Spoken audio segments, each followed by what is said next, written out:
My name is Matthew Walker. I am a professor of neuroscience and psychology at the University of California, Berkeley, and I am the author of the book, Why We Sleep.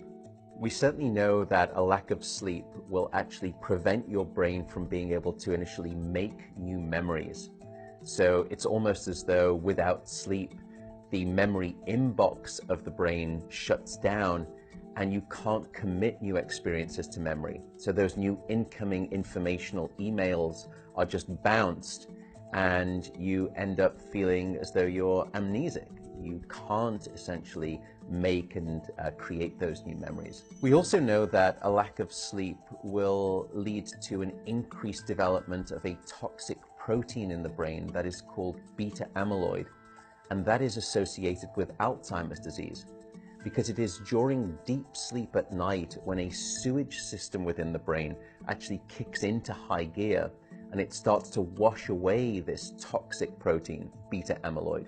So if you're not getting enough sleep each and every night, more of that Alzheimer's related protein will build up. The more protein that builds up, the greater your risk of going on to develop dementia in later life. What are the effects of sleep deprivation on the body? Well, there are many different effects. Firstly, we know that sleep deprivation affects the reproductive system. We know that men who are sleeping just 5 to 6 hours a night have a level of testosterone which is that of someone 10 years their senior. So a lack of sleep will age you by almost a decade in terms of that aspect of virility and wellness.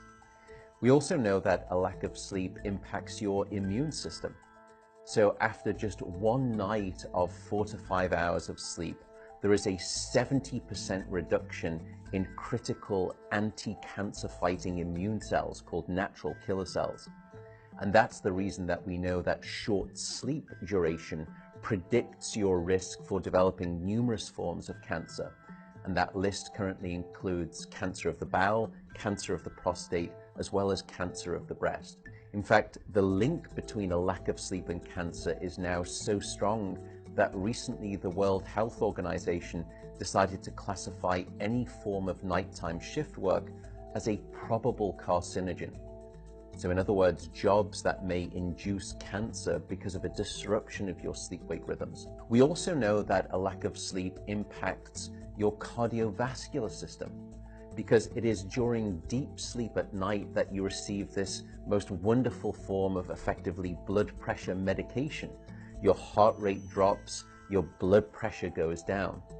If you're not getting sufficient sleep, you're not getting that reboot of the cardiovascular system. So your blood pressure rises. You have, if you're getting 6 hours of sleep or less, a 200% increased risk of having a fatal heart attack or a stroke in your lifetime. There is a global experiment that is performed on 1.6 billion people twice a year, and it's called daylight savings time.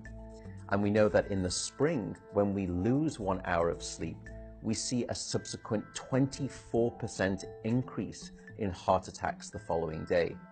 Another question perhaps is, what is the recycle rate of a human being?